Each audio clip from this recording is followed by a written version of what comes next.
Karen's laugh was a hyena's cackle, sharp and mocking, as she tossed another shovelful of dirt onto my car. "Park somewhere else, you inconsiderate rat," she screeched, her voice slicing through the quiet suburban evening like a rusty blade.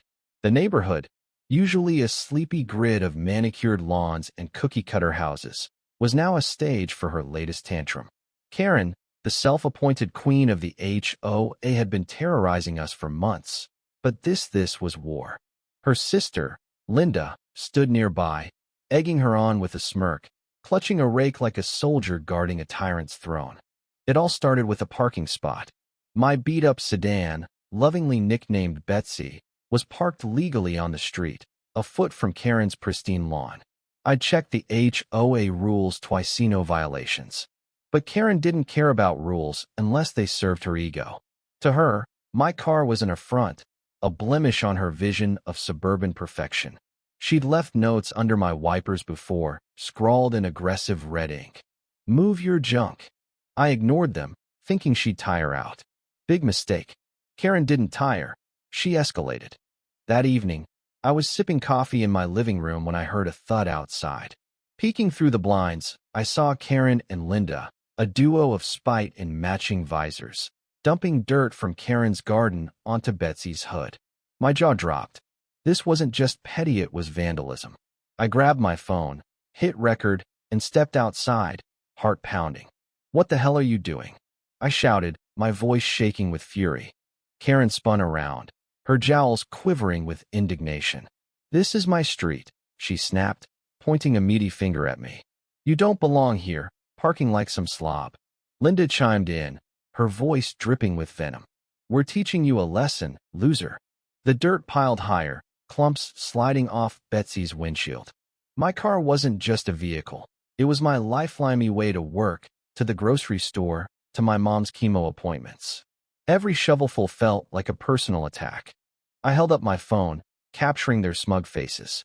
"You're destroying my property," I said, trying to stay calm. "This is illegal." Karen laughed, a sound so vile it made my skin crawl. "Go cry to the cops, nobody. They won't care." She was wrong. I'd already dialed 911, and the dispatcher was listening to every word. The neighborhood wasn't silent anymore. Curtains twitched, and doors cracked open as neighbors peeked out. Mr. Jenkins, a retired mechanic with a soft spot for Betsy, stepped onto his porch, his face red with anger. "Karen, you've gone too far," he yelled. Mrs. Patel, who'd been bullied by Karen over her tacky flower beds, joined him, her arms crossed. "You think you own us all," she spat. The sisters didn't flinch. Karen tossed her shovel down, smirking.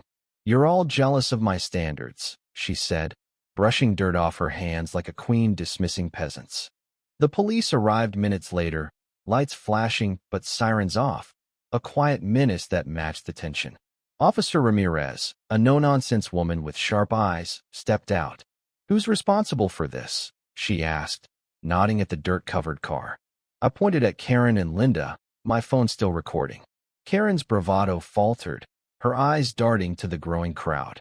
Linda, less confident, clutched her rake tighter, muttering, "We were just cleaning up." "Cleaning up?" I snapped, unable to hold back. "You trashed my car because I parked legally. You're not the law, Karen." The neighbors murmured agreement, their voices a low rumble of resentment. Karen's face twisted, her superiority cracking. "You can't prove anything," she barked, but her voice wavered. Officer Ramirez raised an eyebrow, glancing at my phone. "I think we'll see about that." The crowd grew bolder. Mr. Jenkins recounted how Karen had fined him for leaving his garbage cans out an hour past curfew. Mrs. Patel shared how Karen had reported her to the city for a non-compliant mailbox. Story after story poured out, each one a brick in the wall of Karen's tyranny. She'd ruled the HOA like a dictator, wielding fines and threats to bend the neighborhood to her will. But now, her kingdom was crumbling. Ramirez reviewed my footage, her expression hardening. "This is vandalism," she said flatly. "And based on what I'm hearing, it's not your first offense." She turned to Karen and Linda. "You're coming with me." Karen's jaw dropped, her face a mask of disbelief. "You can't arrest me. I'm the HOA president," she shrieked. as if her title was a shield. Linda, pale and silent, dropped her rake, realizing the game was up. Handcuffs clicked around Karen's wrists, her protests growing shrill. "This is outrageous. I'll sue you all," she screamed as Ramirez led her to the patrol car. Linda followed, head bowed, her earlier smugness gone. The neighbors didn't cheer, they stood in stunned silence, watching the sisters' reign end.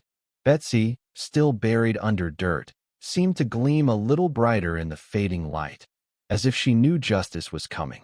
At the station, the charges piled up: vandalism, property damage, and harassment, thanks to the neighbors' testimonies. My video was the nail in the coffin, clear evidence of their crime. Karen's HOA presidency was revoked that week, her name stripped from the community newsletter she'd once used as a propaganda tool. Linda, complicit but less brazen, faced a fine and community service. The neighborhood felt lighter, like a storm had passed. I spent the next day washing Betsy, scrubbing away the dirt and Karen's spite. Mr. Jenkins helped, bringing his pressure washer and a thermos of coffee. Mrs. Patel dropped by with homemade samosas, a quiet thank you for standing up to the sisters. We didn't talk much about Karen, her absence was enough. The street felt like ours again, not hers. Weeks later, I heard Karen was selling her house. Rumors swirled. She couldn't face the neighbors' stares, the whispers at the grocery store, the HOA meetings she no longer controlled. Her empire of petty rules and power trips had collapsed, leaving her exposed as the bully she was. Linda, too, kept a low profile, her rake retired to the garage. The ordeal taught me something. People like Karen thrive on fear, on the silence of those they intimidate. But when you stand up, when you record, when you call for help, their power crumbles. It's not about revenge, it's about reclaiming what's yours. My car, my street, my peace. Betsy runs smoother now, or maybe that's just my imagination. Either way, I park wherever I damn well please. The end.